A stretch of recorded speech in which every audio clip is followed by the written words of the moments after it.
Bonjour à toutes et à tous, bonjour à tous les suiveurs et à tous les inconditionnels de Grégoire Omnisort doomu Gaynde Ndiaye warul tiit warul donc poule A bi leer na Égypte moo jël premier Ouganda jël deuxième donc deuxième boobu di Ouganda moo naa daje équipe nationale du Sénégal donc Sénégal bu jëlee deuxième donc Sénégal Ouganda lay dajeel en huitième de finale de la Coupe d'Afrique des Nations donc c'est clair que actuellement maintenant c'est clair donc Ouganda Sénégal lay am wala Kenya donc Sénégal bu jëlee deuxième rek Sénégal Ouganda lay dajeel donc bilan deuxième journée bi c'est 16 buts marqués lors de la deuxième journée de la Coupe d'Afrique des Nations pour 44 ans gis nañ ne 14 ans yu bari na parce que on a vu que le jeu est très physique donc le jeu est très apte comme ni ñu ko gisee donc là donc ça c'est un jeu physique moo tax joueurs yu bari ñuy blessé donc 16 buts et 40 cartons jaunes lors de la deuxième journée de la Coupe d'Afrique des Nations donc Naby Keita dem na Angleterre Naby Keita est retourné en Angleterre le meilleur terrain guinéen était attendu hier soir en Angleterre là-bas.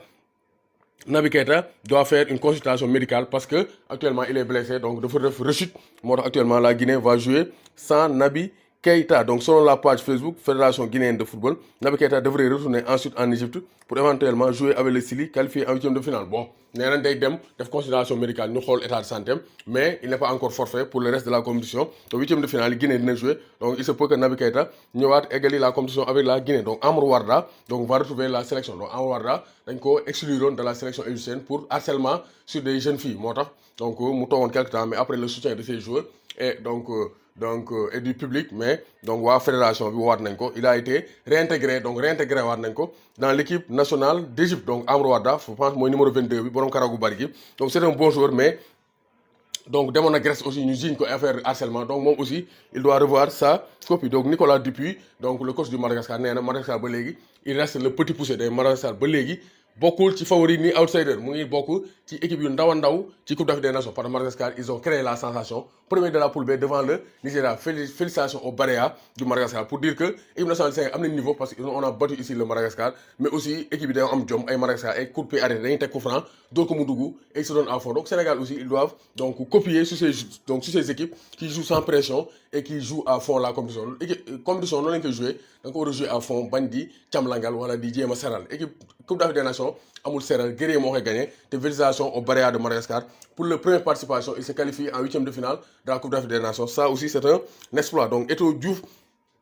et Ahmed Hassan donc les trois légendes donc le Sénégalais El Hadji Diouf l'ancien donc on salue le niveau de l'organisation donc ñoom nee nañ donc ils sont impressionnés par le niveau de l'organisation de la Coupe d'Afrique des Nations Eto'o donc Samuel Eto'o donc El Hadji Diouf et Ahmed Hassan ancien capitaine de l'Égypte 3 fois donc champion d'Afrique du Sud donc là sont des légendes du football africain donc nee nañ kontaan nañ ci organisation bi Serge Aurier espéré pour la suite donc Serge Aurier aussi même chose pour Naby Keita il est un peu blessé donc waa Côte d'Ivoire ils vont jouer donc le dernier match sans Serge Aurier mais ils espèrent que en cas de qualification pour les huitièmes de finale ils espèrent retrouver Serge Aurier donc dans l'équipe nationale de la Côte d'Ivoire parce que bokk na ci cadre yi le latéral des Spurs de Tottenham donc Sénégal aussi am na deuxième défaite Coupe du monde mondial U19 Sénégal dañ ko dóoraat 64-66 donc Sénégal Nouvelle-Zélande moo ko dóor dans un score étriqué 64-66 donc 2 points d'écart donc il y a des regrets mais aussi Sénégal amoon nañ je pense 13 points d'écart après gars yi remonté lañ donc là je pense que ils avaient un retard de 6 points donc à la pause mais ils ne sont pas parvenus à remonter ça aussi il faut revoir que à chaque fois le Sénégal a du mal donc à résister dans les grandes compétitions mais quand même on encourage l'équipe nationale de basket donc U19 donc ils ont terminé donc le deuxième match avec une défaite encore face à la Nouvelle-Zélande après avoir perdu donc dañoo ñàkk premier match face à la Lituanie 52-76 Nouvelle-Zélande ñëw dóor leen 54 donc 64-66 donc Lions yi actuellement ils sont proches par exemple de l'élimination donc Kevin Durant va rejoindre Brooklyn Nets donc Kevin Durant l'ailier va quitter Golden State donc dañ ko proposé woon renouvellement de contrat mais il n'a pas trouvé d'accord Kevin Durant va signer avec les Brooklyn Nets donc il a confirmé qu'il signerait un contrat maximum donc avec les Brooklyn Nets lorsque la période de signature pour les agents libres débutera le 6 juillet donc c'est clair que donc waa Warriors ils perdent donc un gros morceau Kevin Durant qui donc était blessé lors de la finale face au Toronto Raptors de Ibaka doomu Gaynde Ndiaye warul tiit warul ragal